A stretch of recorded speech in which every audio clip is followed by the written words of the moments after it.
A couple of months ago in Chicago, we lost one of our beloved magicians, Marshall Brodeen. Many years ago, he was known for his TV magic cards, where he would say, "Most magic tricks are easy once you know the secret." PaperCut does just work and works very well once you know the secret of how to have a successful PaperCut installation every time. Doc Balgi, subject matter expert for ACDI. And with me today, assisting with chat and Q&A, is Dave Beyer. Dave is our lead pre-sale solution architect. I've had the great pleasure of working with him for over 2 years now, and if you've ever worked with Dave, then you know what I'm talking about. He's awesome at assisting our dealers and customers with PaperCut. We've got some important info for you, and the secrets are all best practices. So pay attention. We'll ask a trivia question at the end of the presentation for your chance to win a very cool ACDI t-shirt or polo. Glad to have you with us. Here's the stuff we're going to dive into today, including figuring out the info we need before we do an installation. Speeds things up, and you're much more confident. We'll show you how to get the software and a trial license for your customer. Take a look at how to actually install the PaperCut software and discuss additional considerations all in the next 20 minutes or so. Let's dig in. Like most things PaperCut, much of the work has already been done for you. You'll find getting started guides in a few different flavors that detail everything. And of course, you'll have the recording of ACDI's tips and tricks for installing PaperCut on our YouTube channel. If you haven't checked it out, take a look, as all of our past webinars are there, and we'd sure appreciate it if you'd subscribe. Today, we're also going to look at where this information is at for easy reference. And then we'll spend some time on planning things out. The better you plan, the easier the install will go. That's secret number one.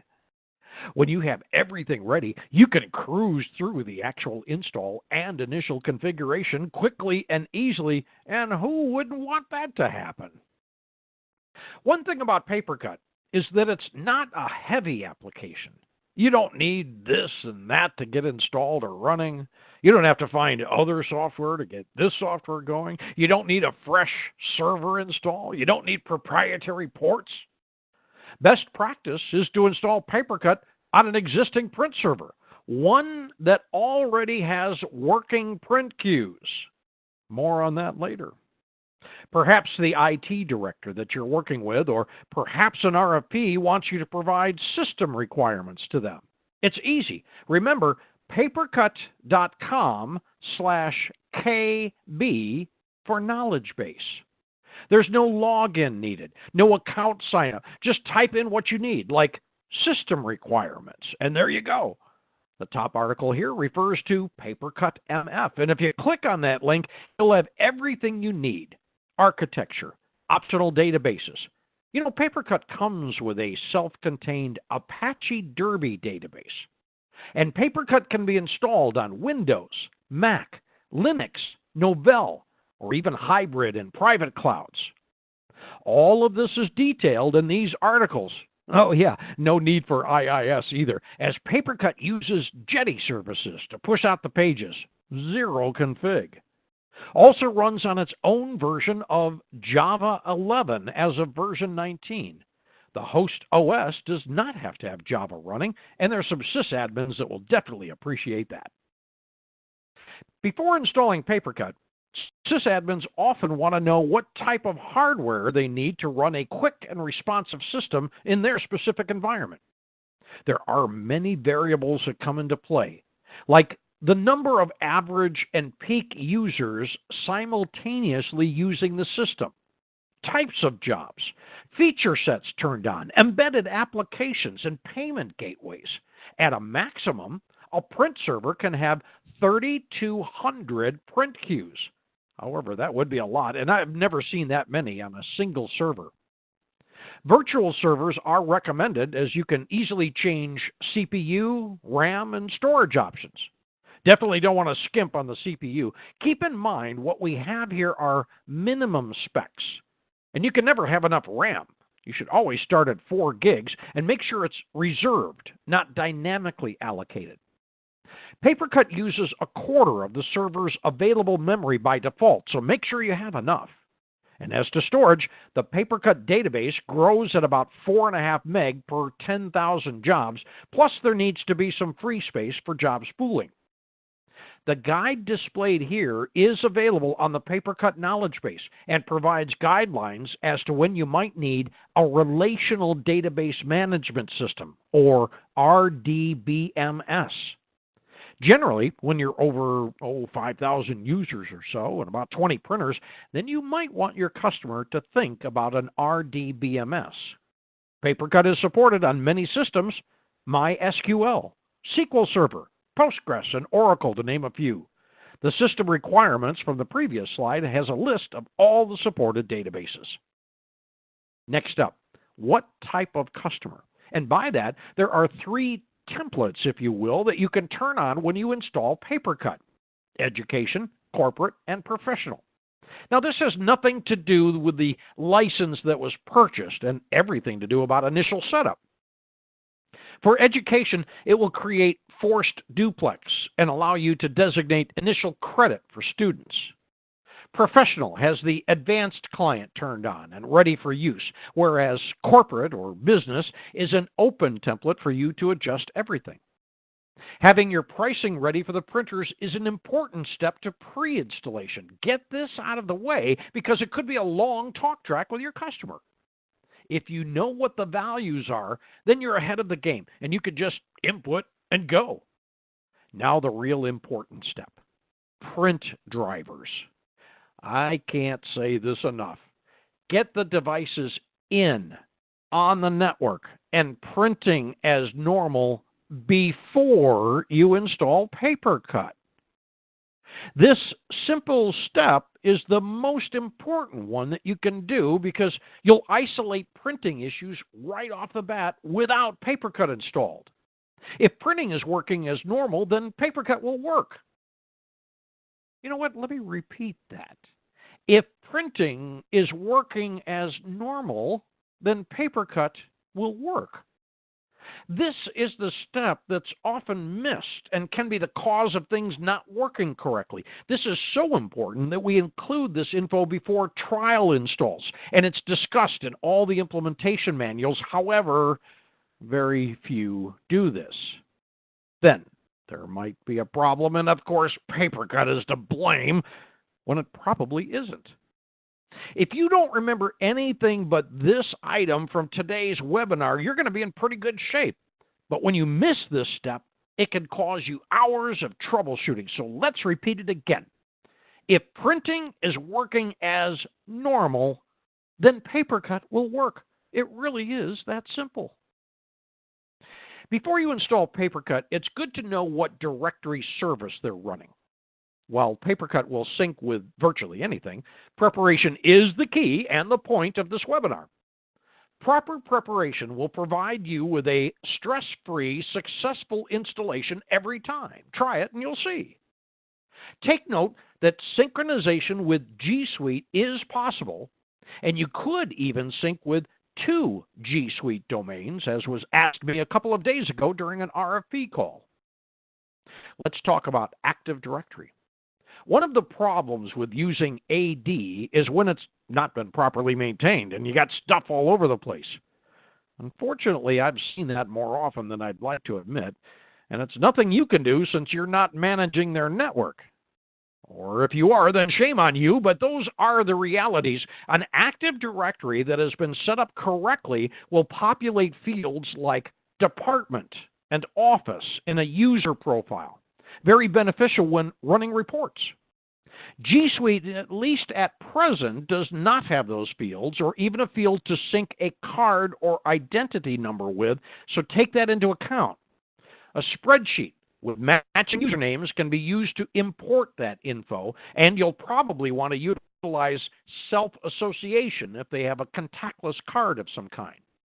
Groups do come over with G Suite and, of course, Active Directory.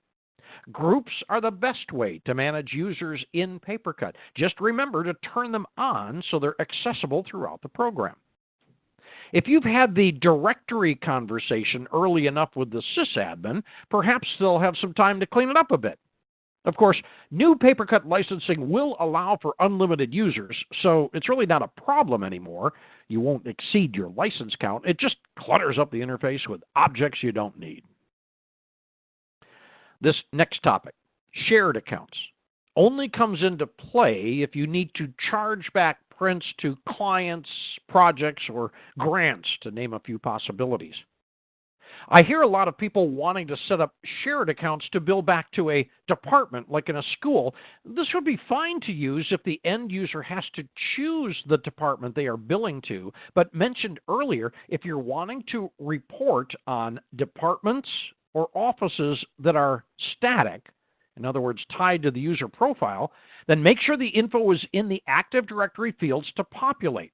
You could also use a spreadsheet import with other directory services, and then you don't have to use the client if all you need is reporting and not chargebacks. Back to shared accounts as depicted.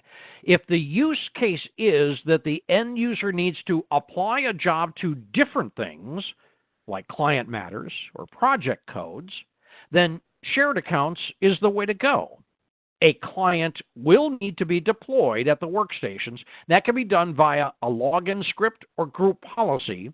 Now, with certain OEM make and models, we're able to change the account settings at the device panel, both from a workstation and a mobility print shop.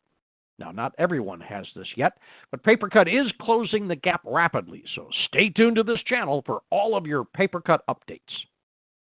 You'll also want to make sure you know if everyone is supposed to have access to these accounts, or if you need to apply a security setting so that only specific users or groups can use these shared accounts. Remember, have this all ahead of time if it's required. If you don't, things could get delayed. The person might not even be there that can answer some of these critical questions, and there you are, left holding the bag in a possible reschedule.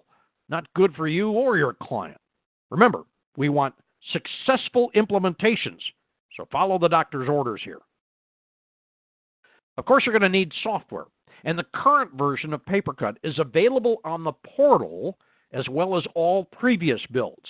Just log into the PaperCut portal, and you'll see the download right on the home page. And if for some reason you don't notice it, then simply go to the Products tab, and you'll see the link there. The latest version will be presented with options for Windows, Mac, or Linux. You did discuss the operating system ahead of time, correct? Now, if you need an NG trial, then you'll need to register online at papercut.com for that latest software. While you can sell NG, you'll most likely be discussing MF. The difference is that MF can use the embedded software on MFPs so we can track copy, scan, and fax, plus turn the device into a print release station. Many OEMs offering integrated scanning as well. We get a lot of requests for a trial license, but guess what? You don't need one.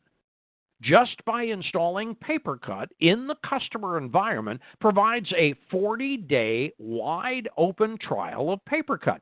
You can install as many users, printers, and devices as you'd like during this time period. This is a very generous time and will satisfy most customers. If you do need to extend past 40 days, then just reach out to your ACDI sales rep so they can make the arrangements. The PaperCut Release Archive contains previous builds and is also available on the website at the same spot. Just click on the link for older builds from the archive. You'll notice it just below the current release. We're just about ready for the installation, but we need to do one more thing. I can't stress enough how this step can save you hours of troubleshooting and aggravation, so please pay attention. Yes, we need to test something before installation. And what are we testing? The multifunctional devices. Do they work now before PaperCut? So many times we'll just jump into the install and not realize we have an existing problem on our hands. All printers and MFPs should be tested to ensure that they have the correct output, making sure to send duplex, color, and other finishing options if available.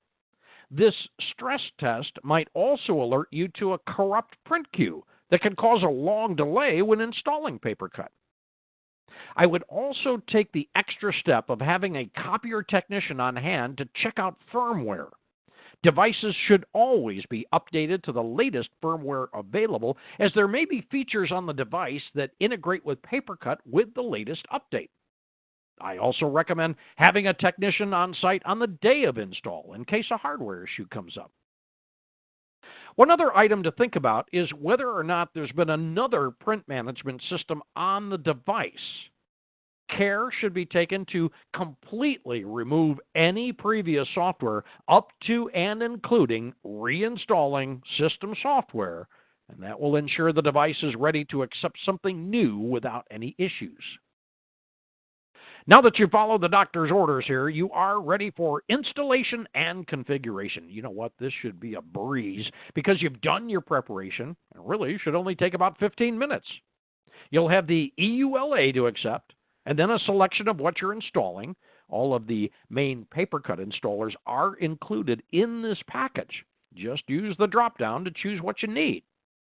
The default is standard installation of a primary server, and best practice says you should install this on the existing working print server as discussed ad nauseum. You can split it off if need be. However, in most cases, that will not be necessary. Take your selection, press Next. Here you'll need to enter a password for the PaperCut admin account. This is a unique password with a 6-character minimum. I probably should have mentioned for you to consider this prior to installation. However, you can always put something basic in and change it later quite easily. Then you have the choice of organization type as discussed during preparation. Again, these actually have nothing to do with the license you purchased. These are templates that set PaperCut up for the most common scenarios. I typically choose corporate as that's open and doesn't require client software right off the bat or initial quotas. We're ready for this step because we've already talked about printer charging or the pricing that we'll be putting into PaperCut. Now, these are just the defaults. We'll configure the rest later. Of course, you can even leave these at 0 and come back to this after everything is installed. See, we're moving right along with the installation. This is the way that you want it. The new process for syncing user now includes the ability to skip this step during the initial configuration. This can come in handy if you're using G Suite and you don't have the certificate ready yet. Or perhaps the sysadmin is finishing cleaning up their Active Directory and we don't need to sync right off the bat. Many selections provide the opportunity to sync from the root of the directory or import from groups. Please make sure that the admin you're working with has rights to Active Directory and knows how the groups are set up so you don't waste time trying to get that together during the installation. Proper preparation equals successful PaperCut installs. I've talked about this on previous webinars as well, and PaperCut refers to this as the forgotten task, as many do not apply this step to the print queues. This is a very simple security practice that will prevent end users from canceling jobs from others in the environment. It's very easy, as you just need to go to the properties of the driver, access the security tab, click on Creator Owner, and then clear both the Allow and Deny checkboxes for Manage Documents as shown here. 2012 servers might need a patch for this to work, so please check the Microsoft knowledge base if you have any questions about this procedure. I'll follow this up with what I'll call the unknown task, and also thank Chris Stewart for reminding me of this. Chris is another one of our incredible pre-sale solution architects of ACDI. Unfortunately, printing isn't really taught anywhere except at one university that I'm aware of. It's not addressed in Microsoft certifications or anywhere else for that matter. So there are many settings that exist, yet you don't know what they do. Let's talk about advanced printing features. It's under the Advanced tab of the print queue. When this is checked, and that's the default, then the driver is spooling in the EMF format. However, when disabled, then the print job will spool in RAW, or the native format of the driver, whether that be PostScript, PCL, or any other language that PaperCut understands. Gee, where do you think I could find a list of those languages? Search for supported printers in the knowledge base, and you'll see the list. So why is it important to spool in RAW format? Well, this allows PaperCut to read these files natively, therefore obtaining more accurate page counts and color detection, grayscale conversions, and watermarking, etc. If you're having any issues with mobility print or changing print job settings at the device, for those of you that can do that, then this might be the fix you're looking for. On the back end, this also renders the job on the client computer, thereby reducing the load on a print server so things will flow easier and quicker. Follow my prescription on this one. Turn it off. Another stress-relieving moment provided by your friends at ACDI. Let's close out our tips and tricks for installation with these additional consideration. With the licensing change to PaperCut, we won't actually see as much of the first issue anymore going over the user count. There still are a few cases where a user license might be sold, so it can still happen. The easiest way to fix that is to change the group or groups that you're syncing with. Every once in a while, it may appear that printers are not showing up, and there could be a couple of reasons for that. Make sure the printers are local to the print server and not a shared printer. They should all be installed through the print management application if it's a Windows box. Restarting the print provider and ensuring that it is pointing to the correct server are a couple of other things to check if you're not seeing any printers in PaperCut. Let's talk about two other areas of the installer that could trip you up. The first is synchronization with Active Directory. If they have a very large directory, then this step can take some time, as PaperCut is reading all the OUs and groups. There's really not much you can do but sit and wait. It doesn't happen often, so make sure in your preparation you discuss their system. See if you can limit what PaperCut needs to see, or use the skip this feature and address it after you get the basics of PaperCut up and running. The other hangup can occur while waiting for the server to start as it reads all the printers. A corrupt print queue can cause this to take quite a bit of time. There isn't a good way to check for them ahead of time other than inquiring about their printing to see if they've been having any problems, as well as the stress test that I suggested earlier. I'm also going to tell you again that the best way to have a successful implementation of PaperCut is to get the devices in on the network and printing as normal before installing. We talk about this with our trials. Unfortunately, it doesn't always happen, so the install isn't as smooth as it could be, and then we all look a little bit foolish. So put some prep time in and have fun with the installation. If you know what you're doing for your customer, then you can cruise through everything quickly and easily, and that's always impressive to your customer.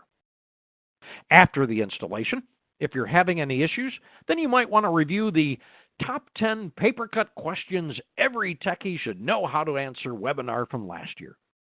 For those of you live, we'll get to your questions in just a moment. And please make comments at the end as we do read your responses. This webinar is a direct result of what you've been asking for. So thanks for joining today. I'm the doctor for ACDI.